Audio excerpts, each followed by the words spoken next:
Hello everyone, study with পূর্ণির চ্যানেলে তোমাদের সবাইকে ওয়েলকাম। তো আজকে আমি ষষ্ঠ শ্রেণীর সমাজ বিচিত্রা কর্মপুস্তক বইয়ের আমি পাঠ নং 9 প্রাচীন ভারতের রাজবংশ এবং সমাজ, এই পাঠের আমি অল অ্যাক্টিভিটিস তোমাদের সঙ্গে আলোচনা করব। তাহলে আমার ভিডিওটা তোমরা দেখতে থাকো।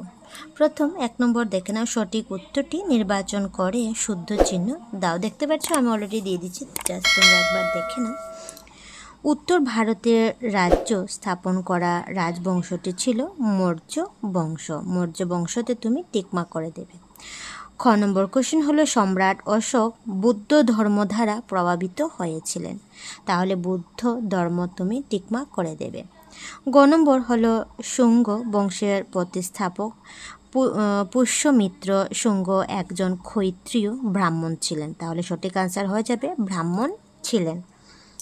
তারপর নেক্সট তোমার ঘ নম্বর দেখে নাও, ভারতের দক্ষিণাঞ্চলে রাজত্ব করা রাজবংশটি ছিল সাতবাহন রাজবংশ।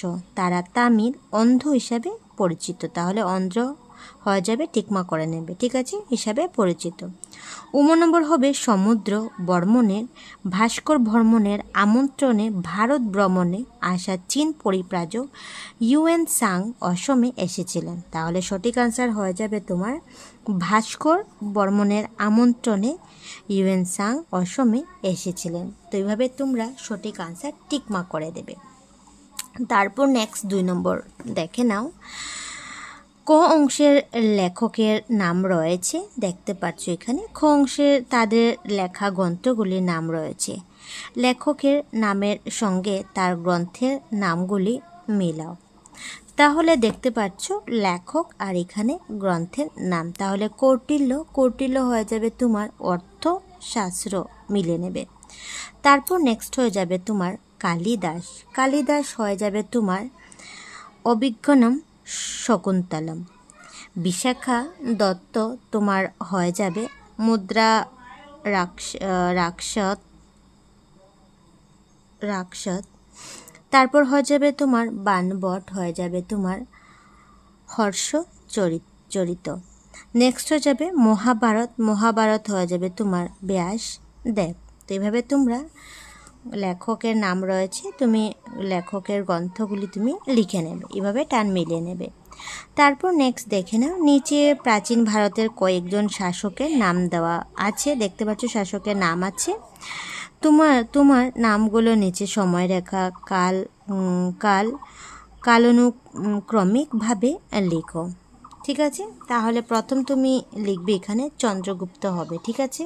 তাহলে দেখতে পাচ্ছ আমি প্রথম চন্দ্রগুপ্ত মৌর্য লিখে নিয়েছি। তারপর হয়ে যাবে অশোক, তারপর হয়ে যাবে সমুদ্রগুপ্ত, তারপর হয়ে যাবে ভাস্কর বর্মন। তো এইভাবে তোমরা লিখে নেবে।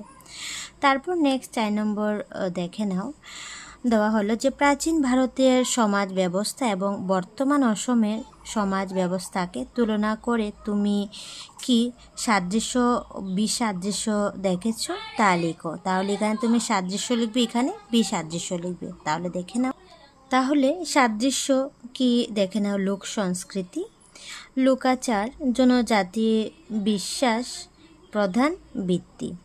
তারপর বিসাদৃশ্য যে বিনিময় মাধ্যম, বর্ণপ্রথা, ধর্মীয় মতবাদ, জাতিভেদ প্রথা। তাহলে বিসাদৃশ্যের মধ্যে এগুলি তোমরা লিখে নেবে। তারপর নেক্সট 5 নম্বর দেখে নাও, নিচে বাক্যটিতে কয়েকটি প্রাচীন ভারতের নগর রাজধানী রাজ্যের নাম দেওয়া আছে, সেগুলো ভারতের মানচিত্রটিতে উপযুক্ত স্থানে লিখো। তাহলে দেখতে পাচ্ছ ভারতের মানচিত্র আছে, তাহলে এগুলি তুমি লিখবে। তাহলে তুমি এখানে লিখে নেবে। প্রথম হয়ে যাবে পাটলিপুত্র, 2 নম্বর হয়ে যাবে কলিঙ্গ, ঠিক আছে। তারপর নেক্সট হয়ে যাবে মাদুরাই এবং 4 নম্বর হয়ে যাবে প্রাক জ্যোতিষপুর। তো এইভাবে তোমরা উপযুক্ত স্থানে তোমরা বসিয়ে দেবে, ঠিক আছে, রাজ্যের নাম লিখবে। তাহলে আমি ভিডিওটা এখানে শেষ করলাম। ভিডিওটা তোমাদের কেমন লাগলো অবশ্যই কমেন্টে জানাবে, এবং যদি ভিডিওটা ভালো লেগে থাকে তাহলে লাইক, শেয়ার অ্যান্ড সাবস্ক্রাইব করে নেবে পরবর্তী নোটিফিকেশন পাওয়ার জন্য। তাহলে টাটা।